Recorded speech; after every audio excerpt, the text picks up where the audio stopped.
जय हिंद साथियों, आप सबका स्वागत है समर्पण संस्थान नौहर के यूट्यूब प्लेटफॉर्म पर। आज हम लेकर आए हैं आपके लिए मैथ्स के बेहतरीन प्रश्न। जो साथी रेलवे एसएससी की तैयारी कर रहे हैं उनके लिए अति महत्वपूर्ण क्लास रहेगी। अन्य कंपटीशन की तैयारी कर रहे साथियों के लिए भी मैथ के नए प्रश्न देखने को मिलेंगे, जिनको हम नई approach concept plus short trick से करते हैं। आज सबसे पहले ही हम पहला सवाल लेकर के आते हैं। अच्छा शानदार सवाल रहेगा पेपर में रेलवे के साथी, तो इसको अच्छे से नोट डाउन करें, इंपॉर्टेंट क्वेश्चन रहेगा। देखिए हमें दिया है 1.75 को 3 बार गुणा में लिखा है। इसका मतलब ये क्या हो गया, सवाल में 1.75 की पावर 3 हो गया। ऐसे ही यहाँ पर दिया है 1.25 की पावर 3 बार गुणा था। नीचे क्या आ गया हमारे पास में 1.75 गुणा 1.75, इसका मतलब स्क्वायर हो गया। माइनस में क्या है, दोनों संख्याओं का गुणा है। और फिर क्या दे रखा है 1.25 गुणा में 1.25, इसका मतलब ये भी स्क्वायर हो गया। अगर कभी भी इस टर्म में आपको प्रश्न मिलता है ऊपर 3 घात हो और बीच में प्लस का निशान हो, तो सदैव याद रखना इसका उत्तर सिर्फ आपको a प्लस बी करना है, आपका आंसर हो जाएगा। तो इस सवाल का उत्तर क्या हो गया हमारा 1/1.75 प्लस के 1.25, इनका टोटल ही हमारा उत्तर है और ये टोटल हो जाता है 3। सिंपल सी। अब इनको कॉन्सेप्ट के साथ भी सीखेंगे, बट जो साथी रेलवे की तैयारी कर रहे हैं वो इस चीज को ध्यान से देखिए। अगर ऊपर दिया गया है 3 घात में और बीच में प्लस का निशान है, तो जो उनकी 3 घात है उनका जोड़ ही आपका उत्तर होगा। अगर बीच में आता है यहाँ पर आपके माइनस का निशान, घटाव का निशान आता है, तो सदैव इन दोनों संख्याओं का अंतर ही उत्तर होगा, a माइनस बी ही उत्तर होगा। अगर बीच में माइनस का निशान है, प्लस का निशान आए तो दोनों का जोड़ उत्तर, माइनस का निशान आए तो दोनों का अंतर ही उत्तर होगा। अब क्यों होता है इस कॉन्सेप्ट को सीखते हैं। तो अभी के लिए हमें इस पर टिक लगा लेना है, आपका उत्तर क्या हो गया 3। अब रीजन पढ़ते हैं कि क्यों हुआ। देखिए हमेशा ध्यान रखिए कि a प्लस में b की पावर 3 का फॉर्मूला होता है, वो रहता है a प्लस बी और a स्क्वेयर प्लस में b स्क्वेयर माइनस के ए बी रहता है। अब देखिए इस सवाल को आपने जब किया तो हमारे पास में है 1.75 की क्यूब प्लस में 1.25 की क्यूब। तो इसके सूत्र के हिसाब से हमारा क्या हुआ 1.75 प्लस के 1.25 हो गया। और यहाँ पर क्या आ गया, पहले की स्क्वायर 1.75 की स्क्वायर हो गया, दूसरा हमने ले रखा है वो है 1.25 की स्क्वायर हो गया। और फिर क्या है, इन दोनों का गुणा है हमारे पास में, गुणा में 1.25, ये वाली चीज दे रखी है। और बट्टे में देखिए सवाल में क्या दे रखा है 1.75 की स्क्वायर माइनस में दोनों का गुणा और प्लस में 1.25 की स्क्वायर। तो यही देखिए हमने जो दे रखा है वो लिख देते हैं 1.75 की स्क्वायर माइनस में 1.75 गुणा में 1.25 और ये है 1.25 की होल स्क्वायर। तो ये राशि आपस में कट जाएगी, एक जैसी थी। तो हमारा देखिए उत्तर क्या आया है आपके पास में 1.75 प्लस के 1.25। तो हमें ये याद ही रख लेना है कि जब भी बीच में प्लस का निशान है और ऊपर देखिए क्या दिया हुआ है 3 घात में दिया गया है, सवाल में 3 घात है और बीच में प्लस का निशान है, तो दोनों संख्याओं का जोड़ ही उत्तर होगा। अगर 3 ऊपर घात है और बीच में माइनस का निशान है, तो उनका अंतर ही आपका उत्तर होगा। बेहतरीन सवाल रहेगा, जरूर साथी नोट कर लेवें। और इस पर अन्य क्वेश्चन आपके लिए लेकर के आ जाएंगे, आपको पीडीएफ भी प्रोवाइड करा दी जाएगी। और जिस साथी को ये नोट्स की पीडीएफ चाहिए आप मेरे को व्हाट्सएप कर देना, ठीक है। चले आगे बढ़ते हैं सेकंड नंबर सवाल पर। बेहतरीन सवाल है, इस सवाल को अच्छे से करके जाना। रेलवे की तैयारी कर रहे साथी जरूर याद करके। सबसे अच्छा सवाल देखिए, नया सवाल है, देखने को ना मिला हो, जो साथी अच्छे से तैयारी कर रहे हैं उन्होंने शायद देखा हो। तो देखिए उसने कहा है फैक्टोरियल 19 और उसका 100वां स्थान, इसका मतलब इकाइकांक, दहाइकांक, सैकड़े का अंक पूछा है कि 100वें स्थान या सैकड़े के अंक पर कौन सा अंक आएगा। तो ये मान पूछा है, स्थानीय मान पूछा गया। तो हमें याद होना चाहिए कि जब फैक्टोरियल 5 हो जाता है तब हमारे पास क्या आता है, 0 आता है। फैक्टोरियल को कैसे सोल्व किया जाता है, 5 गुणा 4 गुणा 3 गुणा 2 गुणा 1, जो अंक है उससे छोटा लिखते हुए गुणा करते हैं 1 तक। तो अब देखिए यहाँ पर हमारे पास में 5 गुणा में 4 20 हो गया, इसका मतलब अंत में क्या आ गया, एक शून्य। तो याद रखिए सदैव ही कि अगर फैक्टोरियल 5 है तो अंतिम अंक कितने शून्य आएंगे, एक शून्य आएगा।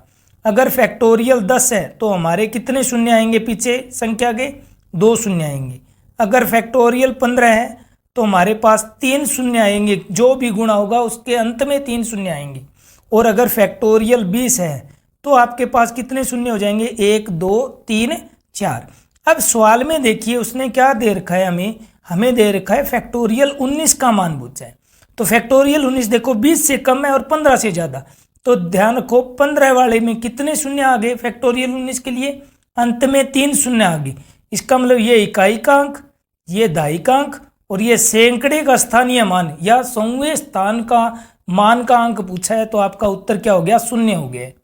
दोबारा से देख लीजिए, बढ़िया कॉन्सेप्ट वाला सवाल है, नया सवाल बोल सकते हैं इसको, शायद ही आपने देखा हो। जो साथी अच्छे से तैयारी कर रहा है उसके सामने जरूर यह आया होगा।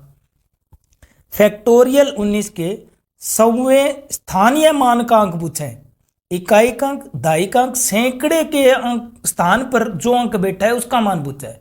तो हमें फैक्टोरियल 19 का पूछा है तो हमें पता होना चाहिए, हमने बता दिया फैक्टोरियल 5 का जब भी करेंगे सॉल्यूशन तो आपके पास एक शून्य आता है। देखिए क्या होता है, 5 चौका 20, 20 या 60, 60 गुणा में 2, 120 इनका गुणा होता है। तो ये देखो एक ही शून्य आया है अंत में। अगली बार फैक्टोरियल 10 करेंगे तो ध्यान रखिए ऐसे संख्या के अंतिम 2 अंक क्या आएंगे, शून्य शून्य। फैक्टोरियल 15 का अंतिम 3 अंक क्या होते हैं, शून्य होते हैं। ऐसे ही फैक्टोरियल 20 के लिए अंतिम अंक 4 अंक शून्य, फैक्टोरियल 20 के लिए अंतिम 4 अंक शून्य, फैक्टोरियल 25 के लिए कितने हो जाएंगे, 5 शून्य आएंगे अंत में। हमें फैक्टोरियल 19 का मान पूछा है, इसका मतलब 20 से कम रह गया, तो हमारे पास शून्य की संख्या कितनी होगी किसी भी संख्या के, तो अंतिम 3 अंक क्या आएंगे, शून्य आएंगे। इसका मतलब हमारे पास इकाई का अंक भी आ गया, दहाई का अंक भी आ गया और सैकड़े के स्थान पर या 100वें स्थान का स्थानीय मान भी आ गया। क्या है स्थानीय मान, वो है शून्य। तो आपका उत्तर हो जाता है। ठीक है, चलिए अब बढ़ते हैं तीसरे सवाल की तरफ। ये सिंपल सा सवाल है। देखिए जो L1 की तैयारी कर रहे हैं टीचर राजस्थान के और जो रेलवे और जीडी की तैयारी कर रहे हैं उनके पास हर क्वेश्चन लेवल का नहीं रहेगा, कुछ लो लेवल या एवरेज सवाल भी आएंगे बिल्कुल कॉन्सेप्ट बेस पर, जिसको जल्दबाजी में बच्चे गलत कर लेते हैं। देखिए हम सोल्व करते हैं इसको। आपको दिया गया है 2.7%। हमें पता होना चाहिए कि प्रतिशत हटाते हैं तो बट्टे में क्या आता है, 100 आता है। हमारे पास यही मान है, हमने प्रतिशत हटाया, बट्टे में क्या आ गया, 100 आ गया।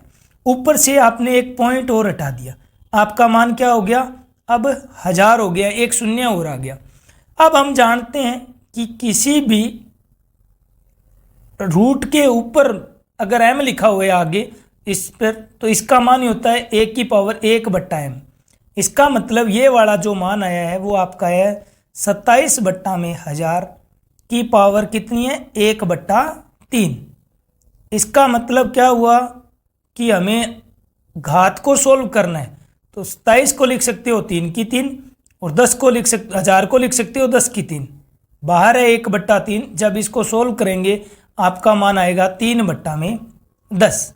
अब देखिए उत्तर किस में पूछा है, प्रतिशत में पूछा है। और हमेशा ध्यान रखिए प्रतिशत निकालने के लिए क्या किया जाता है, 100 का गुणा किया जाता है। इस वजह से हमने 100 का गुणा किया, हमारा मान क्या आ गया, 30%। अगर सिंपल मान पूछता तो आपका 3/10 या 0.3 होता, बट उसने प्रतिशत में पूछा है। ये ध्यान रखना, मैं यहाँ लिख देता हूँ, प्रतिशत निकालने के लिए 100 का गुणा किया जाता है, x%। जब प्रतिशत हटाते हैं तो बट्टे में 100 आता है, जब प्रतिशत निकालते हैं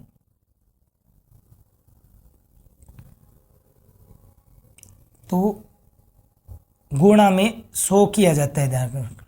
तो इसका उत्तर हमें प्रतिशत में ही पूछा था। दोबारा से देखते हैं सवाल। देखिए हमें जो सवाल दिया गया है वो क्या है, 2.7% दिया है और उसकी पावर कितनी दी है, 1/3 दे रखी है।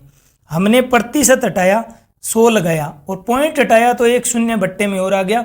इस वजह से हमने लिख दिया 27/1000 और ऊपर उसके अंडरूट के ऊपर आगे की साइड में 3 लगा हुआ है। इसका मतलब ये पावर कितनी होगी, 1/3 इस नियम के अकॉर्डिंग। अब हम जानते हैं 27 की पावर 1/3 बट्टे में 1000 की पावर 1/3। तो हम 27 को लिख दिया 3 की पावर 3, क्योंकि नियम लग जाएगा फिर m और n का, इसको लिखा जाता है m गुणा n। तो ये 3 से ये 3 कट जाएगा और नीचे वाले में भी सेम 10 की 3 और बाहर है 1/3, तो इस कट करके 10 बचा है। तो इस वजह से 3/10 आपका उत्तर आया। बट ध्यान से उसने प्रतिशत में पूछा है, तो प्रतिशत में निकालने के लिए हमने क्या किया है, 100 का गुणा कर दिया है, तो हमारा मान आ गया 30%। अच्छा सवाल है, दोबारा से आराम से देखिए इसको और नोट कर लीजिए। ये बेहतरीन सवाल रहेंगे, जो रेलवे की तैयारी कर रहे हैं उनके लिए मैं शानदार सवाल लेकर के आ रहा हूँ। आप इनको नोट डाउन कर लेना, एग्जाम में इस पैटर्न पर जरूर सवाल मिलेंगे आपको। वीडियो पसंद आते हैं तो जरूर लाइक करना, अपने दोस्तों को शेयर कीजिए वीडियो, और चैनल को ज़्यादा से ज़्यादा सब्सक्राइब का कहिए, ठीक है। अपने सुझाव जरूर कमेंट बॉक्स में दीजिए कि आपको किस पर वीडियो चाहिए, किस टॉपिक या किस सब्जेक्ट पर चाहिए, ठीक है जी। चलिए चौथा सवाल लेकर के आए हम अपने 4th नंबर सवाल। ये भी अच्छा सवाल है, एसएससी में आया हुआ सवाल है कि 1/47 प्लस 2/57 प्लस 3/67 बराबर में ए है। तो पूछा गया है 93/47, 112/57 और 131/67 का मान बताइए। तो जो दे रखा है वो लिख लेते हैं। बढ़िया सवाल है, देखिए हर किसी से अप्रोच लगानी है, अगर ये अप्रोच नहीं लगी तो इसका आंसर नहीं आएगा। जिस बच्चे ने भी थोड़ा सा ये सवाल देख करके गया हुआ होगा उसी से होगा, बाकी से नहीं होगा, क्योंकि इसमें एक हम छोटी सी अप्रोच लगाएंगे, वो अप्रोच लगाते ही ये सवाल बन जाता है, वरना नहीं बनता। इसका मान पूछा है, हम मान लेते हैं भाई इसका मान है के, हमने के मान लिया है। अब इस के का मान ही हमें निकालना है, ठीक है, ये याद रखते हैं। तो ये होगी हमारे पास समीकरण नंबर 1, ये होगी समीकरण नंबर 2, और हमने इक्वेशन 1 और इक्वेशन 2 को क्या किया है, जोड़ दिया है। जोड़ने पर यहाँ पर नोट कर लीजिए हमारे पास क्या मान आया है, इन दोनों का जोड़ क्या रहेगा। जब लघुत्तम समान है तो ऊपर की संख्याएं जुड़ जाती है। तो 93 + 1 क्या हो गया, 94 बट्टे में 47, प्लस में ऐसे ही लघुत्तम दोनों के समान है 57, तो ऊपर के अंक जुड़ जाएंगे, 112 प्लस के 2 114 बट्टे में 57, प्लस में क्या आया है अपने पास में, लघुत्तम सेम, ऊपर की संख्याएं जुड़ेंगी, 131 प्लस के 3 134 भट्टा में 67, और इधर जुड़ करके क्या मान आ गया हमारे पास में, a प्लस का k आ गया। अब हम जानते हैं 97 को जब भाग देंगे 94 में कितना आया, 2, यहाँ से भी 2, यहाँ से भी 2, और आपका मान आ गया a प्लस, और हमसे k का मान ही पूछा है, तो k का मान आपके लिए क्या हो गया, 2 + 2 + 2 क्या हो गया 6, a प्लस का था इधर आया माइनस हो गया, तो k का आंसर आ गया है 6 माइनस का a। ये अप्रोच ही हमें लगानी थी, उससे ही सवाल बनेगा, वरना नहीं बनता है। आपका उत्तर हो जाता है सी, इसके लिए सही आपका आंसर रहेगा। आराम से देखिए क्या किया है हमने। सबसे पहले जो इक्वेशन दिए उनको लिखा है, हमने क्या किया है, जो सेकंड जिसको पूछा है, जिसका मान पूछा है, उसको हमने k के बराबर मान लिया। फिर इक्वेशन 1 और 2 को जोड़ा है। जोड़ने पर हमने क्या देखा कि जब आधार एक जैसे हैं तो हमारे ऊपर की हर एक जैसे हैं तो ऊपर के अंश जुड़ जाएंगे, अगर बीच में जोड़ का निशान है तो। 93 + 1 क्या हो गया आपके पास में, 94 आ गया यहाँ पर। ऐसे यहाँ पर जुड़ गए हैं, 112 प्लस के 2 114 बट्टे 57, 131 प्लस के 3 134 बट्टे में 67। ऐसे इधर वाली संख्याएं लेफ्ट और राइट के जोड़ दिए गए हैं, तो a प्लस के हमारे पास आ गए हैं। अब जब हमने सोल्व किया तो हमने देखा कि इसका मान तो आया 2, इसको भी भाग देने पर 2 + 2 + 2 क्या हो गया, 6 हो गया। ये a प्लस का था, इधर आया माइनस का हो गया। और हमें क्या निकाल रहे हैं, k का मान ही तो हमें ज्ञात करना है, यही तो हमें ज्ञात करना है। तो इसका मान क्या हो गया अपने पास में, 6a माइनस का a आपका क्या हो गया, आंसर हो गया। अच्छी अप्रोच है, जरूर इस सवाल को देख के जाना, यूनिक सवाल है। जो अच्छे से तैयारी कर रहे हैं उनके सामने शायद ऐसा सवाल कभी देखने को मिला हो, वरना जो इन्होंने अभी कंपटीशन की तैयारी स्टार्ट की है उनके लिए महत्वपूर्ण सवाल रहेगा, ठीक है। ध्यान से, कोई भी सवाल नहीं समझ में आए आप जरूर कमेंट कर देना, मैं आपको कैसे न कैसे उसके सॉल्यूशन और डीप में समझा दूंगा भाई। अभी हम शॉर्ट ट्रिक से भी कर रहे हैं, कॉन्सेप्ट से भी कर रहे हैं, और क्या कुछ अप्रोच लग रही है उस पर भी डिस्कस कर रहे हैं। ठीक है, ये सवाल आपके हर कंपटीशन में देखने को मिलेगा। नंबर सिस्टम का बोल सकते हो इसको आप बोल सकते हो सरलीकरण का भी। ये सभी कंपटीशन के लिए मोस्ट इंपॉर्टेंट सवाल है। उसने क्या कहा है, देखिए इस सवाल को हम समझते हैं। उसने कहा है कि आपको संख्या निकालनी है 100 से 700 के बीच की। 700 के बीच की संख्या का मतलब ही क्या हुआ, हमें देखनी है सिर्फ कहाँ तक की, 699 तक की देखनी है। और ऐसी संख्याएं देखनी है जिसमें 3 का भी भाग जाए और 4 का भी। मैथ का नियम ध्यान रखना, जिसमें 3 का भाग जाए, जिसमें 4 का भाग जाए, तो वो संख्या सदैव ही दोनों के गुणा से विभाजित होगी। तो हमें क्या देखना है, वो संख्याएं देखनी है 100 से और 699 के बीच की। इसका मतलब 101 से 699 तक के कितनी संख्याएं हैं ये चेक करनी है। तो इनको चेक करने के लिए सदैव ध्यान रखिए, हमें स्टार्ट करनी होती है 1 से। इसका मतलब पहले तो हमें जाना है 1 से 69 तक कितनी संख्याएं हैं जो 12 के पहाड़े में आती है। फिर हमें उनमें से ये संख्याएं हैं जो आपकी ले रखी है, ये संख्याएं हम हटा देंगे। इसका मतलब 1 से 100 तक की संख्याएं हटा देंगे। तो हमारे पहले देखते हैं अभी 1 से लेकर के 699 तक कितनी संख्या है। तो लास्ट संख्या 699, भाग देना है 12 का। क्यों? क्योंकि पहली संख्या है 12, दूसरी होती है 24, फिर 36। इसका मतलब 12 का पहाड़ा ये कितनी बार जाएगा। हमने भाग दे करके देखा तो ये पहाड़ा गया, हमारे पास ऐसी संख्याएं आएंगी 58। कहाँ तक? 1 से लेकर 699 तक 12 या 3 और 4 से भाग जाने वाली संख्याएं अपने पास 58। अब हमें इनमें से हटानी कौन सी है, देखिए 1 से लेकर 100 तक की हटानी है, क्योंकि हमें सिर्फ चाहिए 101 से लेकर के 699 तक की। तो हमने क्या किया है, 100 में क्या दे दो आप, 12 का भाग दे दो। कितना मान आया, जितनी बार भाग जाए, रिमाइंडर छोड़ देना कोई नहीं है। 12 8 96, 8 ऐसी संख्याएं हैं जो हमारे पास है 1 से 100 के बीच में है, जो 3 और 4 दोनों से विभक्त होती है। इसका मतलब अब क्या लेना है हमें लेना है 101 से लेकर के 699 तक का। तो इनका अंतर ही आपका आंसर होगा। आपका आंसर क्या आ गया, 50। दोबारा से देखिए, हमारा क्या है, 699 तक के कितनी बार है संख्याएं, फिर उसमें से घटा देनी है 100 तक कितनी बार ऐसे डिवाइड वाली संख्या, वही आपका आंसर होगा। तो 699 तक हमने देख लिया कितनी है, 58, भाग देंगे तो 58 तक जाएगा, रिमाइंडर छोड़ देना। 12 8 96, हमारा उत्तर क्या हो गया, 50। मैथ का क्या कॉन्सेप्ट ध्यान रखना है, ये हमेशा ध्यान रखना, 3 और 4 दोनों से विभाज्य है ना, तो वो संख्या पर सदैव 12 से भी विभाज्य होगी। इसका मतलब कोई संख्या 12 से विभाज्य है तो वो उसके गुणनखंडों से भी विभाजित होती है। ऐसे ही किसी के कोई खंड है तो वो उनके गुणा से भी विभाजित होगी। तो 3 और 4 दोनों से विभाजित है तो 3 गुणा 4 12 से भी विभाजित होगी।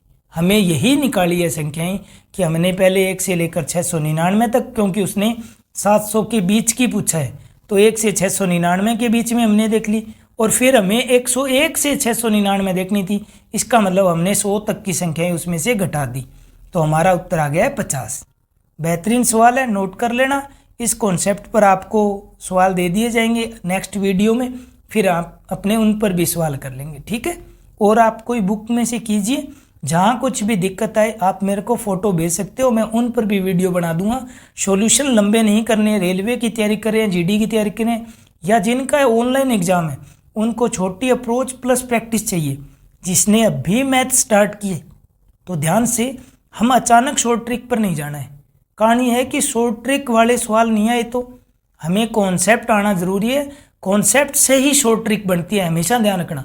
किसी के भी भावुक होकर वीडियो में मत आना कि इनके वीडियो में शॉर्ट ट्रिक वाले हैं। पहले कॉन्सेप्ट आता है ना, उसी को शॉर्ट ट्रिक समझ में आएगी। जरूरी थोड़ी है एग्जाम में सारे क्वेश्चन शॉर्ट ट्रिक वाले होंगे। तो अच्छे कॉन्सेप्ट क्लियर होने चाहिए ताकि हम शॉर्ट ट्रिक लगा सकें और एक अच्छा अप्रोच लगा करके टाइम कंज्यूम कर सकें, ठीक है। चलिए हम चलते हैं नेक्स्ट सवाल की तरफ। 6 नंबर सवाल है, बढ़िया सवाल है। देखो अनरूट में आया है, देखिए क्या दिया है, पहले वो सोल्व करते हैं। अनरूट 3 अनरूट 5 दे रखा है। हम इसको लिख सकते हैं, क्या लिखा जा सकता है, 5 गुणा 5 125 को लिखा जा सकता है। हमारे पास क्या मान आया है, देखिए सीधे बताने को बता सकता था कि इसको 5√5 लिखा जा सकता है, पर जिसको नहीं पता हो उनको बता रहा हूँ। जो संख्या 2 बार गुणा में होती है उस पर अंडरूट हो तो वो बाहर आ जाता है। ये हमारे पास सॉल्यूशन के बाद में आपके पास में आया है 3√5 प्लस में 5√5, जिसका मान हमें दे रखा है 17.88। हमसे ये मान बन गया 8/5 का मान बन गया। ठीक है, अब सवाल को वापस से चल के देखते हैं। हमसे पूछा क्या है, ध्यान रखो, 80 प्लस 6√5 पूछा है। इसका मतलब हमें 1/5 के टर्म में का आंसर पता होना चाहिए। हमसे जो पूछा है वो मैं यहां लिख देता हूं। उसने पूछा है 80 प्लस के 6√5 का मान पूछा है, तो हमें 80 को हम लिख सकते हैं क्या, 16 गुणा में 5, और यहां क्या लिख सकते हो आप, 6√5। 16 को का अंडरूट क्या होता है, 4√5 प्लस के 6√5। इसका मतलब ही क्या हो गया हमारे पास 10√5। इसका मतलब 5 का √5 का मान निकालना है, जो कि हमने अभी तक पहले समीकरण को लेते हुए यहां तक ले आए थे। 8√5 किसके बराबर था, 17.88 के बराबर। अब 5 का मान यहां से निकालेंगे तो क्या हो जाएगा, 17.88 में आप 8 का भाग दीजिए भी, 8 दूआ 16, 2 बार, फिर 3 बार, फिर 5 बार, तो ये भाग देने पर अपना मान आएगा 2.235। अब जो पूछा है 80 प्लस 6√5, उसको कन्वर्ट किया तो हमारे पास अंत में आया है 10√5। अब कुछ नहीं करना, वैल्यू ही पुट करनी है, 10 का 10, और 5 का मान देखिए ऊपर क्या लिख रखा है, 2.235, तो 2.235 हमारा आंसर क्या हो गया, 22.35, क्योंकि 10 का गुणा करेंगे तो आपकी पॉइंट आगे खिसक जाएगा भाई। तो 22.35 आपका इसका क्या हो गया, आंसर हो गया। बढ़िया सवाल था, वापस से देख लीजिए भाई। हमें क्या करना है, पहले 105 का मान निकालना है, फिर जिसमें पूछा है उसमें वैल्यू पुट करनी थी। 125 को हमने सबसे पहले लिखा 5 गुणा 5 गुणा 5, क्योंकि ये 5 की पावर 3 होता है। तो 125 का अंडरूट क्या होता है, 5 होता है, जो कि हमने बाहर लिख दिया। 3 और 5 8/5 का मान आ गया 17.85। यहां से सोल्व किया और हमने निकाल लिया 105 का मान। अब जो ज्ञात करना है वो क्या है, ये वाली चीज हमें ज्ञात करनी थी। तो 80 को लिख सकते हैं 16 गुणा में 5, इसका मतलब 4 गुणा में 105, और यहाँ पर है 6/5। देखो 105 दोनों में एक जैसा है, इस वजह से 6 और 4 10/5 हो गया हमारा टोटल। अब 105 की वैल्यू पुट कर दी और हमारे पास आंसर आ गया 22.35। पीछे की वीडियो जरूर देख लेना, वहां पर हमने चर्चा की हुई है थोड़ा सा इन सवालों के ऊपर। ठीक है, चलिए आगे बढ़ते हैं। ये घात करने का सवाल है, अच्छा सवाल रह जाता है, सिंपल है, एग्जाम में ना देखने को मिले, बट ध्यान से कॉन्सेप्ट बेस सीखने के लिए अच्छा सवाल है ये। जल्दबाजी में इसको गलत कर लेंगे। जो बच्चा बिल्कुल धैर्य से एग्जाम करेगा, अटेम्प्ट करेगा, या जिसने प्रैक्टिस की हुई होगी, वो ये लापरवाही नहीं करेगा। देखिए क्या दिया हुआ है, 50 की पावर कितनी दे रखी है हमें, 50, बट्टे में क्या दे रखी है, 25 की पावर कितनी, 25। हम चेंजिंग कर देते हैं, 50 को हम लिख सकते हैं 2 गुणा में 25, और ऊपर कितनी है घात, 50 है। यहां पर क्या लिखा, 25 को मैं लिख देता हूं 5 की स्क्वायर। हमारा सॉल्यूशन किया तो हमारे पास क्या आ गया, 2 गुणा में 25, और बट्टे में क्या आ गया, 5 की पावर, 1 की पावर m, और बाहर n हो, सॉल्यूशन होता है m गुणा n। तो 25 गुणा में 2 क्या हो गया, 50 हो गया 5 की, और ये अपने पास 50 है। अब सदैव ध्यान रखना कि 1 की पावर n और बट्टे में 1 की पावर n हो तो उसको b की पावर m, घातें एक जैसी हो तो हम एक साथ घात भी लगा सकते हैं। तो देखिए ऊपर भी 50 घात है, नीचे भी 50 घात है, तो हम क्या कर सकते हैं, एक साथ लगा सकते हैं। तो क्या लिखे, 2 गुणा में 25, बट्टा में क्या लिखे 5, और इन दोनों पर एक साथ हमने घात लगा दिए, क्योंकि दोनों की घात क्या थी, एक जैसी थी। घातांक करने का नियम लगता है ये। अब 5 से 5 कट गया, हमारे पास मान क्या आ गया, 5 गुणा में 2 10, 10 की पावर 50 ही आपका क्या है, आंसर है। मैक्सिमम जनता गलती से ये करेगी, या तो 25 गुणा में 2 काट देगी तो 2 की पावर 25 लिख देगी, या फिर कुछ और गलती होने के चांसेस रहेंगे। हमें यूँ नहीं करना है, हमें सीखना है, जल्दबाजी नहीं करनी। हमने क्या किया है, सबसे पहले हमने 50 को तोड़ा है, क्या लिखा 2 गुणा में 25। नीचे वाले 25 को क्या लिखा है, मैंने 5 की स्क्वायर लिखा है। नियम ये लगाया है a की पावर m और बाहर एनो तो घातों का गुणा हो जाता है, किस पर लगाया, नीचे वाले के ऊपर। तो हमारा मान आ गया 5 की पावर 25 गुणा में 2 50। फिर घात का नियम है कि जब दोनों में ऊपर नीचे घातें समान है, एक जैसी है, तो दोनों पर एक साथ घात लगाई जा सकती है। तो हमने एक साथ पावर लगाई जा सकती है, तो हमने लिख दिया ab की पावर m। ऐसे यहाँ पर घात लिखा तो हमने देखा कि ये हमारे पास बन करके आ गया 2 गुणा में 25 और बट्टे में क्या है 5 और उसकी पावर 50 बना। तो यहाँ से हमने काटा था 5 बार, तो ये 5 गुणा में 2, हमारे पास क्या मान आ गया 10 और बाहर क्या है घात 50, तो 10 की पावर 50 आपका आंसर आ जाता है। जरूर साथी ये नोट कर लेना, ठीक सवाल है। ये नहीं कहते कि एग्जाम के लिए इंपॉर्टेंट है, बट ध्यान से गलती ना हो उस हिसाब से ये सवाल सीखना है अपने को। चले आगे बढ़ते हैं। सवाल कहता है इसमें अंत में शून्य की संख्या बताइए। देखिए किन्हीं भी संख्याओं का जब आप गुणा करते हो तो शून्य कैसे बन सकते हैं, एक 5 होना जरूरी होता है और एक उसके साथ में गुणा में सम संख्या होनी जरूरी होती है, और छोटी से छोटी सम संख्या मान लो 2 का महत्वपूर्ण योगदान होता है। 5 और 2 का गुणा ही सदैव 10 होता है। तो हमें ऐसे संख्या देखनी है जिसमें 5 कितनी बार आए हैं और 2 कितनी बार आए हैं। क्या बोल रहा हूँ, 5 और 2 देखना है गुणा में कितनी बार आए हैं। जो कम बार आया है उसकी घात ही आपका उत्तर होता है, उतने ही शून्य आएंगे पीछे।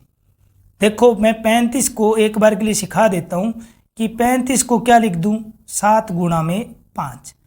21 का कोई योगदान नहीं है क्योंकि 21 का इकाई अंक विषम संख्या है, ये कभी भी शून्य करने में अपनी हेल्प नहीं करेगी। हमारे पास क्या है 625 है, हम 625 को क्या लिख सकते हैं, 5 की पावर 4 लिखा जा सकता है। ऐसे ही 8 है, 8 को क्या लिख सकता हूँ मैं, 2 की पावर 3। हमें 2 और 5 में तोड़ना है बस। 165 को तोड़ो तो मर्जी है, वरना एग्जाम में हमें क्या देखना है, देखिए 5 और 3 में कौन सी संख्या कम बार आई है उसी की घात होगी। हमारे पास देखने पर साफ पता चल रहा है कि 2 कम बार आया है, तो जितनी बार 2 आया है गुणा में वही आपके शून्य की संख्या है, तो 2 की पावर 3। इसका मतलब 2 कितनी बार आया है, 3 बार। तो हमारे पास शून्य कितने होंगे, 3 होंगे। महत्वपूर्ण सवाल रहेगा, नोट कर लीजिए, दोबारा से सुनिए क्या बात बोली है, फिर आपसे हद से हद ये 2 सेकंड में सवाल हो जाएगा सोल्व। जो बच्चे नए हैं उनसे ये सवाल ध्यान रखिए बनते नहीं हैं, तो नए बच्चों के लिए अच्छी सी अप्रोच है कि सीखो वे सवालों को। तो मेरा यहाँ पर यही कोशिश रहेगी कि रेलवे के एग्ज़ाम तक मैं वो महत्वपूर्ण क्वेश्चन कराऊं जो यूनिक है, जो आते ही हैं एग्ज़ाम में और जिन पर अप्रोच लगानी है, जिनको हम 2 से 5 सेकंड में कर सकें। बाकी चैप्टर इजी हैं, आपका नंबर सिस्टम आपकी वैल्यू देगा, आपको कंपटीशन में बनाए रखेगा, उन्हीं के सवाल करने हैं। क्या याद रखना है, कभी भी किसी के पीछे शून्य अंक लाने हैं तो ध्यान रखो 5 और 2 का गुणा होने पर ही शून्य बनता है, वरना नहीं बनता शून्य। जब भी 5 को विषम संख्या से गुणा करोगे तो 5 ही आता है, सम संख्या से गुणा करने पर शून्य आता है।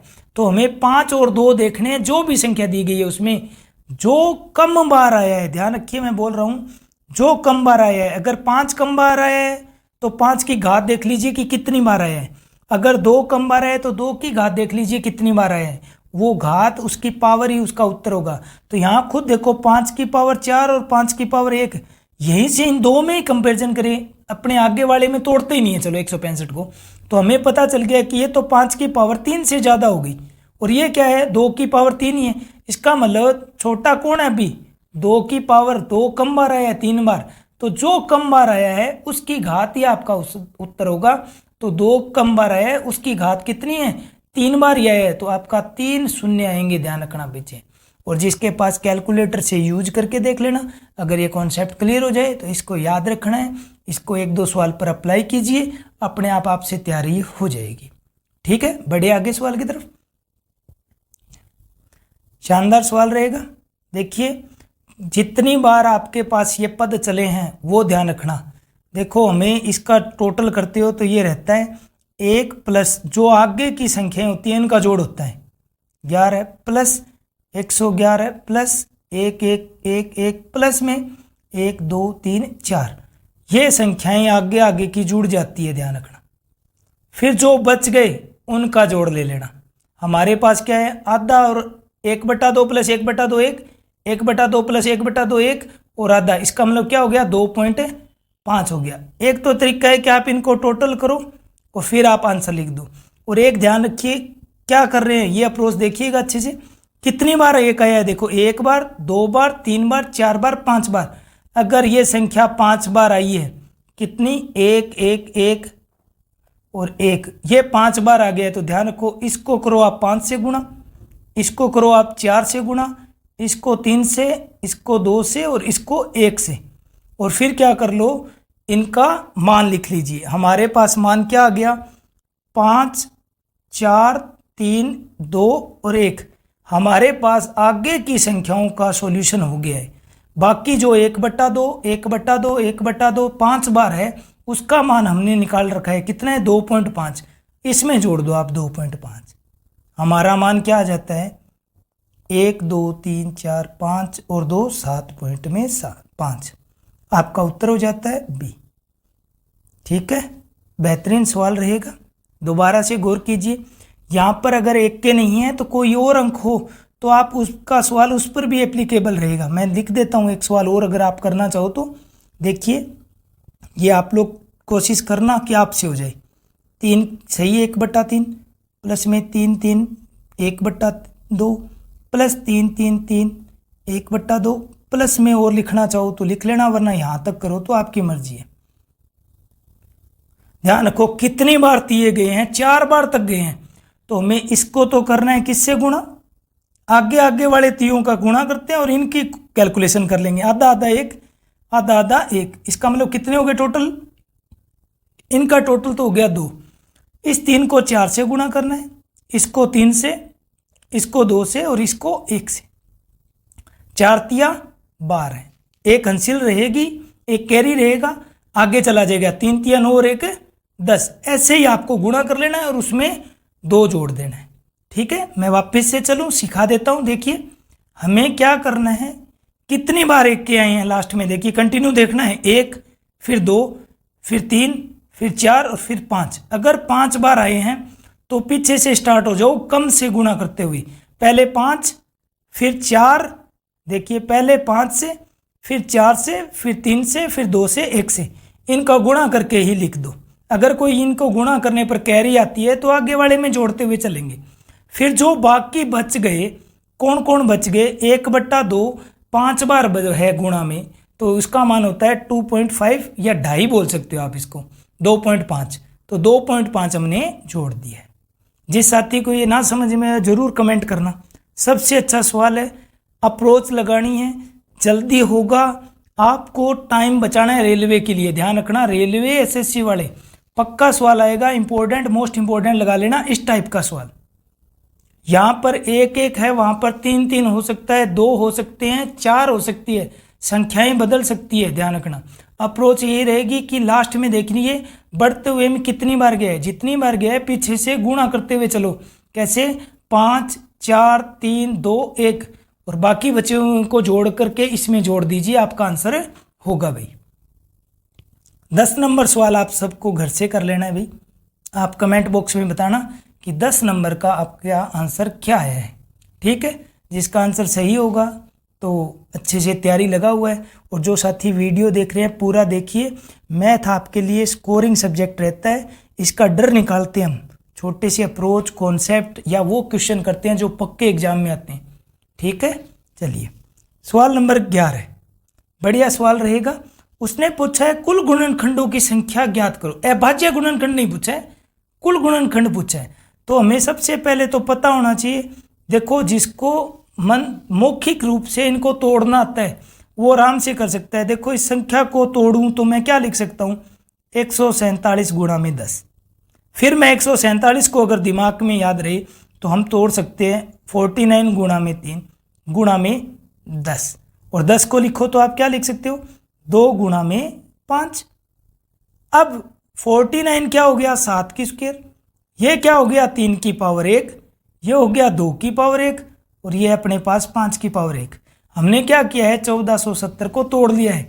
दिमाग में थोड़ी प्रैक्टिस करेंगे तो तोड़ना स्टार्ट हो जाएगा, जिससे नहीं हो तो उनके लिए एक बार सीखने के लिए यूं करते हुए चलना, ठीक है। अभाज्य संख्याओं से भाग देना स्टार्ट करना है, आप 2 से दे लेना कितनी बार, ठीक है। 14, 3, 2, 6, 5, 2, 10, ठीक है। फिर आप 5 से दे लेना और ऐसे भाग देते हुए चलिए, ठीक है। 3 से जा रहा है क्या, 7, 3, 10 और 5, 15, 3 से दे लो, ठीक है। ऐसे तब तक भाग देना है जब तक 1 ना जाए, तो हमारे पास यही संख्याएं आएगी। तो ये या तो इससे तो लगता है आपको टाइम, और ये आपके मौखिक कैलकुलेशन, तो हमें कुछ आना चाहिए, थोड़ी प्रैक्टिस करेंगे तो ये चीज़ आ जाती है। तो हमने लिखा है 1470 को क्या 147 गुणा में 10, 147 जानते हैं कितना, 49 गुणा में 3 147 होता है। अब हमने क्या करना है, सभी ऐसे अंक लेकर के आने जो अभाज्य संख्याएं हो। अभाज्य का मतलब जिसमें खुद का ही भाग जाए। तो 49 क्या हो गया, 7 की स्क्वायर, आगे है 3 गुणा में, इसका मतलब उसकी पावर 1 है। ऐसे ही 2 की पावर 1, 5 की पावर 1। अगर पूछता अपने से कि अभाज्य गुणनखंड बताओ तो घातों का जोड़ होता, बट उसने क्या पूछा है, कुल गुणनखंड पूछे। कुल गुणनखंड हमेशा याद रखना, हमने देखिए मैथ के आपके इससे पहले 8 वीडियो है, आप जरूर देखना, आपको बिल्कुल 0 लेवल से पढ़ाए हुए हैं भी, वहाँ पर मैंने अभाज्य गुणनखंड और कुल गुणनखंड निकालने सिखाए हुए, तो वहाँ से ज़रूर देखिए वीडियो, ठीक है। फिर भी मैं यहाँ बता दूंगा, कुल गुणनखंड क्या होता है कि जो भी अभाज्य संख्याएं आ गई गुणा में, उनकी घातों को 1 1 बढ़ा दो। तो देखो 2 को 1 बढ़ाया क्या हो गया 3, 1 को 1 बढ़ाया क्या हो गया 2, ऐसे ही इस 1 को बढ़ाया क्या हो गया 2, 5 की पावर 1 थी, पावर को बढ़ाना है 2। कुल गुणनखंड के लिए क्या किया जाता है, घातों को 1 1 बढ़ाकर गुणा किया जाता है। अपना उत्तर कितना आ गया 24, आपका आंसर आ गया, ठीक है। कुल गुणनखंडों की संख्या पूछता है तो 24 है। अगर इसी संख्या में पूछता अभाज्य गुणनखंड, अभाज्य गुणनखंड, तो याद रखना जो भी संख्या है पहले उसको अभाज्य संख्याओं में तोड़ो। 3 भी अभाज्य है, 7 भी अभाज्य है, 3 भी, 2 भी, 5 भी, तोड़ लिया। अब जो इनकी घातें होती है उनका जोड़ ही अभाज्य गुणनखंड होते हैं। अगर अभाज्य गुणनखंड पूछता तो हमारे पास उत्तर हो जाता आपका 5, 2 7 की पावर जो 2 है, इनकी घातें ही जोड़नी है, तो आपका उत्तर 5 हो जाता। कुल गुणनखंड पूछे तो क्या किया जाता है, जो ये घातें हैं इनको 1 1 बढ़ाना होता है। 2 को देखो 1 बढ़ा दिया, ऐसे ही 1 को बढ़ाया, ऐसे ही से 1 को बढ़ाया और 1 को बढ़ाया, इनका गुणा होगा, ध्यान रखना, कुल गुणनखंड। तो अपने पास 24 आपका आंसर आ गया। चले अगले सवाल की तरफ। अच्छा सवाल है कि 234 फैक्टोरियल में अनुगामी शून्य बताइए। अनुगामी का मतलब जो इसके पीछे जो शून्य आ रहे हैं वो कितने शून्य आ सकते हैं। तो हमने बताया था कि आपको कि पहला शून्य कब आता है, आप जब फैक्टोरियल 5 में देखते हो तब आता है भाई। इसका मतलब ये है, इसका सॉल्यूशन करोगे तब आप 233 गुणा 232 ऐसे करते हुए गुणा डैश डैश डैश डैश 1 तक चलना है, और फिर देखना है कि इसके शून्य अंत में कितने शून्य आ रहे हैं। तो हम नहीं चेक कर सकते भाई, ऐसे शून्य निकालने हो फैक्टोरियल के, तो उसका तरीका रहेगा 334 में क्या दो, 5 का भाग दो। ऐसे ही आगे लो, फिर 334 5 की स्क्वायर का भाग दो। फिर ऐसे ही 234 को दोबारा लिखो और क्या लिखो, 5 की पावर 3 का भाग दो। जो छोटे से भाग जाना चाहिए, बड़ी नहीं होनी चाहिए नीचे संख्या, छोटी रहनी चाहिए। अगर मैं लिखता हूँ 334 और 5 की पावर 4, 5 की पावर 4 625 होता है, तो नीचे बड़ा नहीं लेना, छोटा ही लेना, इसका मतलब ये नहीं लेना। अब इनमें जो भाग देने पर पूरा भाग आता है वही आपका आंसर होगा। तो हमने भाग दिया, ये वाला गया अपने पास में 46 बार, ये वाला भाग गया हमारे पास में 25 हो गया, 5 की पावर 2 25 का जब भाग दिया तो कितनी बार गया, सेंस पल से कोई मतलब नहीं, 9 बार पूरा भाग जाता है। फिर हमने 125 का भाग दिया, किस में, 5 की पावर 3 125 होती है, भाग दे रही है 234 में, कितनी बार गया, 1 बार। और हमारा आंसर इनका जोड़ ही होगा। कितना आंसर आ गया अपने पास में, 56 आंसर हो गया। पीछे शून्य की संख्या निकालनी हो तो क्या दिया हुआ है, उसमें 5 का भाग देना है, फिर उसी संख्या में 5 के स्क्वायर का दो, 5 के क्यूब का दो, 5 की पावर 4 का दो, तब तक देने हैं नीचे भाग जब तक नीचे वाली संख्या छोटी रहे, बड़ी नहीं होनी चाहिए। बड़ी हो जाए तो उसको छोड़ देना। उससे पहले पहले कोई संख्याओं में जितनी बार भाग जाता है उनका जोड़ ही आपका आंसर है। तो अपने पास 46 + 9 + 1 क्या हो गया आपका 56 आपका आंसर है हो गया। अभी अच्छा सवाल रहेगा साथियों, नोट कर लेना अच्छे से इन पर। और आगे मैं MCQ या एक प्रश्नोत्तरी बना करके छोड़ दूंगा जिसको के आपको आंसर करने होंगे। ठीक है, एक बार के लिए इनको सीखिए, फिर किसी भी बुक से अगर ऐसे सवाल मिलते हैं तो आप जल्दी फास्ट से फास्ट कर सकेंगे। देखे हुए होने चाहिए सवाल, तभी तो हम जल्दी कर पाएंगे। तो ये भी महत्वपूर्ण सवाल रहेगा रेलवे और SSC GD को देखते हुए। सिंपल सा सवाल है भाई, बढ़िया है, SSC में है वो सवाल है। कहता है यदि 1 1 1 और कितनी बार चल रहा है, ये n अंक तक चल रहा है और कहता है 9 से विभाज्य है तो n का न्यूनतम मान बताओ।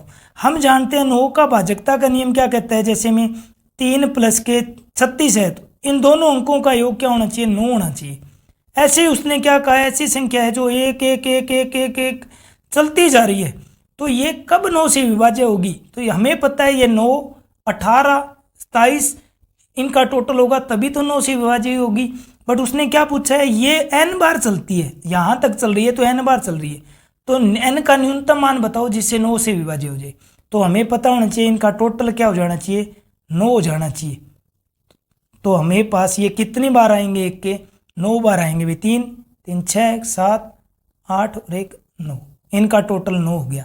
तो n का न्यूनतम मान पूछा है, n का न्यूनतम मान आप काउंट कर लो, 1 2 3 4 5 6 7 8 9, कितनी बार लिखा गया है, n अंक तक लिख दिया कि नहीं लिख दिया, और n यहाँ पर कितना है 9 है, तो आपका मान क्या हो गया 9 हो गया। तो याद रखना 9 का भाजकता का नियम आपकी हेल्प कर देता है। 9 का भाजकता का नियम ये कहता है अंकों के योग में अगर 9 का भाग जाता है तो सदैव संख्या 9 से विभाज्य होगी। इसका मतलब ऐसे एक के मेरे पास कितने होने चाहिए थे, 9 होने चाहिए थे, तब इनका जोड़ करूंगा तो 9 ही बनता है। इस वजह से n का मान क्या आ गया आपके पास 9 आ गया। अभी ये रेलवे वाले पक्का 100% आपकी शिफ्ट में ये क्वेश्चन आएगा। ये का मतलब इस कॉन्सेप्ट पर क्वेश्चन आएगा। हमने क्या किया है, 331 गुणा में 226 का मान दे रखा है उसने 74806, और उसने क्या पूछा है वही संख्या है, बस इसमें क्या कर दिए उसने पॉइंट लगा दिए, इसका मान पूछा है तो पॉइंट काउंट करो। देखो यहाँ पर कितने के बाद में है, 1 2 3 के बाद में, यहाँ कितने के बाद में 2 के बाद में, तो 3 और 2 कितने हो गए 5 हो गए। तो हमें वो संख्या देखनी है जिसमें 5 के बाद में पॉइंट लगता है, 1 2 3 4 5, 5 अंकों के बाद में पॉइंट लग रहा है, आपका उत्तर हो गया ए। तो ये छोटा सा कॉन्सेप्ट है, सीधे टिक करना है। कॉन्सेप्ट से करते हो तो देख लीजिए मैं बता देता हूँ, ये लो, जिसको अभी नहीं समझ में आया है क्यों मैंने ये 5 किए वो बता देता हूँ। ये संख्या थी, मैंने पॉइंट हटाया, कितना मान आया अपने पास में, नीचे 2 जीरो आ गए, यहाँ से पॉइंट हटाया कितने जीरो आ गए 3 जीरो आ गए, इनका गुणा किया कितने जीरो हो गए अपने पास में, बट्टे में 5 शून्य हो गए अभी, कितने शून्य 5 शून्य। ऊपर वाली संख्या का मान दे रखा है कितना है, खुद बताओ, नीचे अगर 5 शून्य है तो कितने के बाद में लगेंगे, 5 के बाद में तो लगेगी ये चीज। तो यहां से हमारा आंसर क्या आएगा, इसका सोल्व करने पर यही तो आएगा। तो हमें सीधे ही अप्रोच लगा करके सोल्व करना है। हमें इतना पता होना चाहिए कि पॉइंट के बाद में कितने पॉइंट के बाद में शून्य है, कितने अक्षर के बाद में पॉइंट लगेगा, या कितने पॉइंट हटाने पर कितने शून्य आते हैं, ये बात हमें पता होनी चाहिए। चलिए इसी कॉन्सेप्ट पर एक और आगे वाला सवाल सेम कॉपी है वो कर लेते हैं। देखिए यहाँ पर कितने संख्याओं के बाद में पॉइंट है, देखो 1 और यहाँ 2, इसका मतलब 3 पॉइंट है, 3 है संख्याएं। और यहाँ पर देखिए 1 2 3 4 5, इसका मतलब कितनी एक्स्ट्रा आ गई, 2 एक्स्ट्रा आ गई। तो हमारा मान डायरेक्ट क्या हो जाएगा, 2 अंक छोड़ कर किस पॉइंट लगाओ, किधर से छूटते हैं, राइट साइड से छूटते हैं, 1 अंक 2 अंक, और ये अपना मान आ गया 9.42। ठीक है, सोल्व कर लीजिए, समझ में आ गया होगा। पहले देखिए हमने जो दिया है उसमें पॉइंट काउंट किए, तो यहाँ से 2 के बाद में, यहाँ से 1 के बाद में, इसका मतलब 3 के बाद में पॉइंट लगने पर मान आता है 942। और इधर हमने काउंट किया तो देखो 1 2 3 4 5, 5 के बाद में है तो इधर 3 है इधर 5 है, इसका मतलब 2 एक्स्ट्रा है। तो 2 एक्स्ट्रा शून्य है या 2 एक्स्ट्रा पॉइंट के बाद में आना है तो आप मान लगा सकते हो कितना 9.42। देखिए 2 एक्स्ट्रा छोड़ दिए कि नहीं छोड़ दिए, 4 और 2, तो 2 और 4 राइट साइड से छोड़ते हुए हमने पॉइंट लगा दिया, आपका आंसर हो गया 9.42। बेहतरीन सवाल रहेगा, अच्छा सवाल है भाई, जरूर देखना। नेक्स्ट सवाल चलते हैं, सिंपल सा सवाल है। देखिए क्या कर रहा है वो संख्या 510 510 510, इसका मतलब 97 टर्म्स में लिख रहा है। क्या लिख रहा है, पहला पद, दूसरा पद, तीसरा, चौथा, पांचवा, छठा, सातवां, आठवां, ऐसे लिखते हुए इनको 97 तक लिख रहा है और कहता है 17 से भाग दिया जाए तो क्या रिमाइंडर आएगा। तो पहले चेक करो, हमारे इन 3 में 17 का भाग जाता है, 17 तिया 51, 30 बार चला गया, अगले वाले में भी चला गया, इस वाले में भी। इसका मतलब 3 3 का भाग देता हूं तो पूरा भाग जा रहा है भाई। तो यहाँ पर अगर ये खुद सोचिए कि 9 अंक तक होता है ये, तो हमारे पास रिमाइंडर क्या आ रहा है, 0। अगर यहाँ पर 10वां अंक तक होता तो हम क्या करते, 10 में क्या दो, 3 का भाग दो, 3 तिया 9, रिमाइंडर 1, इसका मतलब अगला अक्षर क्या आ रहा है, 5। ऐसे ही हम क्या करेंगे, 97 बार है तो हम क्या करेंगे, 3 का भाग देंगे। हमारे पास रिमाइंडर कितना आया 97 में, जब हम 3 का भाग मैं यहाँ देख करके बता देता हूँ भाई, 3 तिया 9, 7 में भाग दिया, 3 दुआ 97 ही है ना, ठीक है, 3 दुआ 6, रिमाइंडर कितना आया अपने पास में, 1 आया। 1 आया, इसका मतलब देखो यहाँ पर अगला अंक कौन सा आएगा, पहला ही अंक आएगा। अगर रिमाइंडर 2 आते तो क्या अंक आते, 5 और 1 51 आते। तो हमारे पास में अगला अंतिम अंक क्या आया जिसमें भाग नहीं जा रहा है, वो 5 आया। 5 में जब 17 का भाग दोगे रिमाइंडर क्या आएगा अपने पास में, 5 ही आएगा। देखिए साथियों क्या हुआ है, आप थोड़ा यहाँ पर गौर कीजिए। ये देखो शुरुआत के 6 अक्षर में देखो 17 का भाग जा रहा है।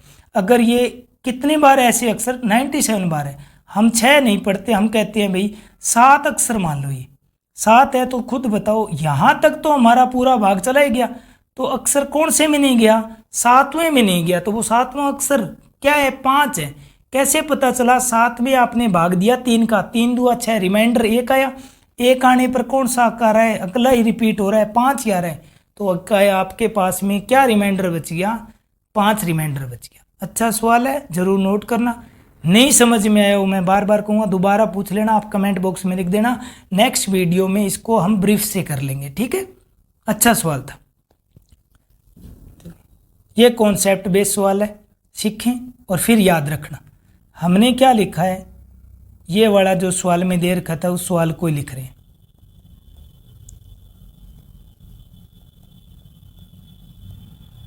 कितनी टर्म तक चल रहा है, ऐसे 9 टर्म तक चल रहा है, ऐसे 1 2 3 ऐसे 9 तक चलेगा, है ना। देखो यहां से हमने क्या किया, पॉइंट हटाया, पॉइंट हटाते ही हमारे पास क्या बन गया, 10/2। इसका मान कितना होता है हम जानते हैं, 5। ऐसे आगे वाली संख्या से हमने पॉइंट हटाया, पॉइंट हटाते ही ऊपर क्या आ गया, 100 और बट्टा में 2, कितना मान बना, 50। ऐसे ही आगे वाले में हमने पॉइंट हटाया, हमारे पास कितना बना, 1000/2, कितना मान आ गया, 500 आ गया। खुद देखो पहले अंक पर पहली संख्या का जोड़ लिखूं तो 5, अगली दोनों का जोड़ लिखूं तो 5 + के 50 कितने हो गए, 55। अगर इन तीनों का टोटल करूं तो मेरे पास क्या हो जाएगा, 55 + के 500 555। पहली बार में 5, दूसरी बार में 55, तीसरी बार में 555। तो आप बताइए 9वीं बार में कितने हो जाएंगे, तो 9 पंजे हो जाएंगे। सिंपल सा सवाल था, आपका उत्तर है ए। समझ में आ गया होगा। देखिए हमने पॉइंट हटाया है, सोल्व किया है, 500 आया, अगले में कितना आया मान 50, फिर 500, फिर इन्हीं को जोड़ा है। अगर पहला ही टर्म जोड़ता तो एक बार जोड़ूं तो 5, अगर पहले दोनों को जोड़ूं तो 55, पहले तीनों को जोड़ूं तो 555। ऐसे ही हमें पहले कितने को जोड़ना है, 9 को जोड़ना है। 3 बार जोड़ता हूं तो 3 बार 5, तो 9 बार जोड़ूंगा तो कितनी बार 5 आएंगे, 9 बार आएंगे। यही आपका आंसर था, ठीक है। चले, जो साथी फर्स्ट ग्रेड लेक्चरर की तैयारी कर रहे हैं, स्कूल लेक्चरर की, वो इस सवाल को अच्छे से समझना। ये सवाल भाषागत रहता है, यूं आता है कि किन्हीं 2 अंकों की संख्याओं के अंक आपस में बदल करके जोड़ा जाए तो सदैव किससे विभाजित होंगे, या दोनों का अंतर किससे विभाजित होगा। P और Q को हम मान लेते हैं, जैसे में 63 मान लिया, तो P का मान तो क्या हो गया अपने पास में 6, Q का मान क्या हो गया 3। अब क्या किया है, आगे कर दिया QP, इसका मतलब पहले Q लिख दिया है मैंने और फिर P लिख दिया है। इनका अंतर लेना है, इनका अंतर आप देखो 13 में से 6 गया, कितने बचे अपने पास में 7, फिर 5 है, 5 में से 3 गया 2। खुद बताओ अंतर किससे विभाजित हो रहा है, 9 से विभाजित हो रहा है। ये आपका आंसर हो गया। तो हमेशा ध्यान रखना कि 2 अंकों की संख्या है, 2 अंकों की संख्या है, अगर उनके स्थान बदल दिए जाए या अंकों को बदल दिया जाए तो अंतर होगा वो सदैव किससे विभाजित होगा, अंतर सदैव 9 से भाग जाएगा। अंतर जो भी आएगा वो सदैव 9 से भाग जाएगा अंतर में। अगर इन्हीं संख्याओं के स्थान बदला करके इनका जोड़ पूछ लिया जाए तो याद रखना इनका जोड़ या योग सदैव किससे विभाजित होगा, 11 से भाग जाएगा, जो भी योग आएगा। देख लीजिए इसमें 9, 99, तो ध्यान रखना है 9 का मत कर देना, क्योंकि और एग्जाम्पल उठाओगे तो वहां पर 9 नहीं 11 से सदैव विभाजित। तो अंतर तो किससे विभाजित होगा 9 से, और जोड़ किससे विभाजित होगा सदैव 11 से। ये दोनों इंपॉर्टेंट बात है, पढ़ करके जाना भाई। कारण इसको अलग होते हुए दिखा देता हूँ। जैसे मैं अपने लिखा 34 और इनका जोड़ लिखा अपनों ने, ये हमारा मान क्या हो गया। अब देखो 9 से नहीं जा रहा है, कहीं आप सोचोगे 99 तो 9 से भी जा रहा है, बट ध्यान रखो ये पक्का 7, ये पक्का 11 से विभाजित होगा। इनका जोड़ कितना है 77, 77 देखो किससे विभाजित हो रहा है 11 से। तो 2 राशियां है या 2 अंकों की संख्याओं के अंक अपने स्थान बदल लेते हैं तो उनका अंतर सदैव 9 से विभाजित होगा और उनका जोड़ सदैव किससे विभाजित होगा 11 से। तो सवाल में इसने अंक ही ना दे करके P क्यों बोला है, तो देखो उनके स्थान ही बदले हैं।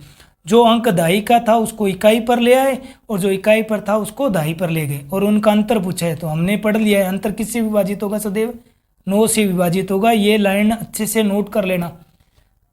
जो तैयारी कर रहे हैं राजस्थान टीचर की उनके लिए मोस्ट इंपॉर्टेंट है, रेलवे SSC GD वालों के लिए तो मैथ इंपॉर्टेंट है ही, पर ध्यान रखो जो स्कूल लेक्चरर की तैयारी कर रहा है उसके लिए ये दोनों बातें इंपॉर्टेंट है, क्योंकि थ्योरेटिकल क्वेश्चन आते हैं वो पूछेगा ऐसी बातें कि किन्हीं 2 अंकों की या दाई अंक की संख्या के अक्सर या उनके स्थान इकाई अंक और दाई अंक को परस्पर बदल करके जोड़ा जाए तो सदैव किससे विभाजित होगा, परस्पर बदल करके अंतर किया जाए तो सदैव किससे विभाजित होगा। तो ये हमें पता होना चाहिए, ठीक है। चले आगे बढ़ते हैं। ये मैं आपको बता देता हूँ, बेहतरीन चीज़ रहेगी, इंपॉर्टेंट 3 बातें लिखा रहा हूँ मैं, इन 3 पर ही कॉन्सेप्ट है। देखिए कभी भी है a की पावर m और फिर प्लस में है b की पावर m, और यहाँ पर m क्या है विषम है, ओड नंबर है, विषम संख्या है, तो ये सदैव किस से विभाजित होगी, तो ये याद रखिए सदैव a प्लस b से विभाजित होगी। किस केस में, जब दोनों की घातें एक जैसी हो, क्या हो घात विषम होनी चाहिए, विषम होने पर क्या होगा a प्लस b से विभाजित होगी। ऐसे ही अगला बात पढ़े तो a की पावर m और माइनस b की पावर m हो, और यहाँ पर m क्या है विषम है वापिस से संख्या, तो ये संख्या सदैव किस से विभाजित होगी, तो ये याद रखना इन दोनों के अंतर से ही विभाजित होगी। और जो आपने सवाल में यूज करेंगे वो करेंगे। तीसरा नंबर पॉइंट क्या है, a की पावर m माइनस में b की पावर m हो और m क्या हो सदैव ही सम संख्या हो, सम संख्या हो, तो ये किस से विभाजित होगी, ये a प्लस बी गुणा में a माइनस बी से विभाजित होगी। अब सवाल पढ़िए, हमें क्या दिया है, हमें जो दिया है ये चीज़ को यहाँ पर कोई घात नहीं है तो हम इसको घात में नहीं पढ़ सकते। मैं यहाँ लिख रहा हूँ, थोड़ा देख लीजिएगा। हम क्या लिख ले, m की पावर 12 माइनस में क्या लिखूँ 1 की पावर 12, घात एक जैसी हो गई। अपना तीसरा नियम पढ़िए, m क्या है सम संख्या, तो यहाँ पर घात देखो m क्या है 12 12 सम संख्या है, इसका सॉल्यूशन सदैव किससे विभाजित होगा m माइनस 1 गुणा m प्लस 1 से विभाजित होगा। जब m+1 से इससे विभाजित होगा तो इसका मतलब इनका तोड़ ही तो ये है। अब इसमें आप देखो m+1 से भाग दिया तो m+1 से m+1 कट गया, इसका मतलब हमारे पास रिमाइंडर शेषफल क्या आया, आपके पास है 0 आया। कारण मैं वापस से लिख रहा हूँ, देखिए जैसे में a² - b² को क्या लिखा जा सकता है, a+b और a-b लिखा जा सकता है। अब आप खुद बताओ, जब ये लिख लिया है तो इसमें भाग देने को किसका बोल रहा है, इसमें यही कह रहा है कि a+b का ही भाग दे रहे हैं। मान लो जब भाग दे रहे हैं नीचे की संख्या कट गई, जब नीचे की संख्या कट जाती है तो रिमाइंडर हमारे पास 0 आता है। ऐसे ही इसका ऊपर वाले का सॉल्यूशन किया है, m⁻12 -1 की पावर 12, इसका सदैव सॉल्यूशन क्या होता है, m-1 गुणा में m+1 होता है। जब इसको m+1 से विभाजित करेंगे तो हमारा मान कट जाएगा, हमारे पास क्या आएगा, शेषफल 0 आएगा। ठीक है, चलिए आगे बढ़े। अच्छा सवाल था, जरूर नोट कर लेना, ये तीनों बातें महत्वपूर्ण रहेगी। मोस्ट इम्पोर्टेंट बात है, लगभग जनता इसको गलत करके आती है। कैसे करती है बता देते हैं। वो क्या करते हैं, 3.5 गुणा में 1.0305 और पूछता है जब इनका गुणा करेंगे तो दशमलव बिंदु के बाद कितने अंक होंगे। हम पढ़ते हैं यूं, लगभग यही करेंगे, 1 2 3 4 5 6 और 7। इसका मतलब जब इनको गुणा करेंगे तो 7 संख्याओं के बाद में पॉइंट आएगा, तो ये आपका उत्तर गलत होगा, ध्यान रखना। कारण 7 के बाद में आता है, मान लेते हैं सही है, बट अंतिम 2 अंक देखो जरा, 5 और 2 का गुणा हुआ क्या हो गया, 10 हो गया। 10 हो गया तो अंतिम अंक तो 0 है, उसकी कोई वैल्यू नहीं होती है। पॉइंट के बाद में मैं कितने भी 0 लगाऊं उसकी कोई वैल्यू नहीं है। तो हम ये मान लेते हैं अंतिम अंक क्या आया, 0 आया, तो हम 0 को छोड़ सकते हैं। तो देखो कितना हुआ, 1 2 3 के बाद में, या अंतिम जितने भी 0 उनको छोड़ा जा सकता है। तो हमारा क्या आया, 0.5 के बाद में। ऐसे ही यहाँ पर देखो हमारे पास 7 तो अंक के बाद में पॉइंट आना था, बट अंत में क्या आ गया, 5 दूआ 10, इसका मतलब अंतिम अक्षर क्या है, 0। उसको छोड़ते ही 7 से क्या हो गया, 1 कम हो गया। कम होते ही आपका उत्तर कितना आ गया, 6। तो ध्यान रखना, कितने अंकों के बाद में पॉइंट लगेगा या बिंदु लगेगा, तो 6 अंक के बाद में लगेगा, ना कि 7 अंक के बाद में। उम्मीद करता हूँ ये चीज़ समझ में आ गई होगी। ठीक है, वीडियो पसंद आ रहा है जरूर दोस्तों में शेयर करना भी। ठीक है, ज़्यादा से ज़्यादा बंदों को आप शेयर कीजिए, पसंद आने पर लाइक कीजिए, और जो कमेंट बॉक्स में कमेंट कीजिए कि क्या सुधार करना चाहिए या किस टॉपिक पर आपको ज़्यादा से ज़्यादा वीडियो चाहिए। ठीक है, हम कोशिश करेंगे आसान भाषा plus concept plus short trick में आपके लिए जल्द ज़्यादा से ज़्यादा अच्छा मैटर प्रोवाइड करा सके। चलिए अंतिम सवाल पढ़ते हैं भाई, आज का बेहतरीन सवाल रहेगा। क्या पूछता है, वो पूछता है कि 27 की पावर हमें 5 दे रखी है, और फिर क्या दे रखा है, 3 की पावर हमें दे रखी है 13। अच्छा सवाल बना है, 27 की पावर 5 है और 3 की पावर 13 है, तो वो किससे विभाज्य होगा। तो यहाँ पर हम इस सवाल को लिख लेते।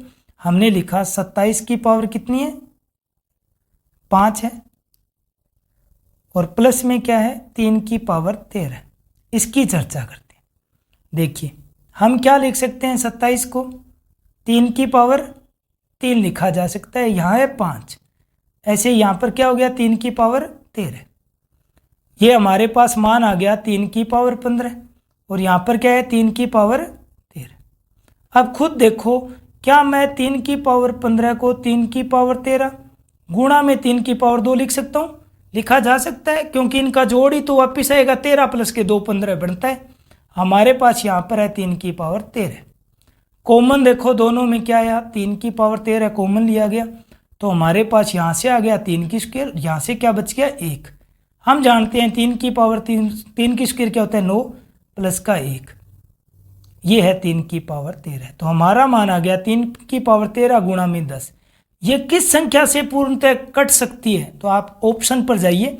अब देखो ऑप्शन में क्या दे रखा है, हमें दे रखा है 10। खुद देखो इस संख्या को अगर आप 10 से भाग दोगे तो आपके पास में 3 की पावर 13 गुणा में 10 से भाग दिया तो 10 से 10 कट गया, इसका मतलब नीचे कुछ नहीं बचा, तो रिमाइंडर क्या आया, 0 आया। उसने ये तो पूछा पूर्णतः किस संख्या से विभाजित होगी, तो वो 10 से विभाजित होगी, ये आपका आंसर है। क्या किया है दोबारा से देख लेते हैं, अंतिम सवाल है, फिर हम आगे वीडियो आपके लिए और अच्छा लेकर आएंगे, चर्चा करेंगे, आपके विचारों पर भी गौर किया जाएगा। ठीक है, चलिए क्या किया है, सबसे पहले हमने 27 की पावर 5 को हमने तोड़ा है 3 की पावर 3 और 12 5। नियम लग गया 1 की पावर m और बाहर n हो तो घातों का गुणा किया जाता है m गुणा n, इस वजह से 3 की पावर 15 होगी। फिर याद रखिए 1 की पावर m गुणा में 1 की पावर n हो तो घातों को जोड़ा जा सकता है, जोड़ा जा सकता है तो इनको वापस से तोड़ा भी जा सकता है। तो हमने 15 को ही क्या लिखा है, हमने लिखा है 13 गुणा में 13 और 2, तो 3 की पावर 13 और गुणा में 3 की पावर 2, उल्टा चल करके आए हैं इस नियम में। तो हमारे पास कॉमन क्या आ गया, 3 की पावर 13 आ गया, तो यहाँ से तो बच गया 3 की पावर 2 और इसके साथ में जब पूरा बार चला गया तो 1 कॉमन आ गया। तो हमारे पास 3 की स्क्वायर 9 प्लस 1 10। अब देखो किस संख्या से भाग दूं कि पूर्णतः विभाजित हो जाए, इसका मतलब देखो यहाँ पर ऑप्शन में 10 दे रखा था तो 10 से भाग दूंगा तो ऊपर वाला 10 कट जाएगा और नीचे ही 10 कट जाएगा, नीचे कुछ नहीं बचना चाहिए, तो पूर्णतः विभाजित होता है। आपका आंसर हो गया 10। तो ये आपका आज के बेहतरीन 21 क्वेश्चन लेकर के आए थे। आप ज़रूर इनको अच्छे से नोट करना और जो भी सवाल नहीं समझ में आया है आप कमेंट बॉक्स में कमेंट करना, कोशिश रहेगी उनको दोबारा से अच्छे से बताया जाए। ये आपके 21 महत्वपूर्ण सवाल है जो हर कंपटीशन में देखने को मिलेंगे। ऐसे ही और अच्छे बेहतरीन क्वेश्चन के साथ वीडियो बनाते रहेंगे। आप अपने सुझाव ज़रूर देना। वीडियो पसंद आए, मैं बार बार रिक्वेस्ट करता हूँ कि अगर वीडियो पसंद आते हैं तो ज़रूर लाइक करना, ज़्यादा से ज़्यादा दोस्तों को शेयर कीजिए, ठीक है, और मन लगा कर तैयारी कीजिए। धन्यवाद। जय हिंद, जय भारत।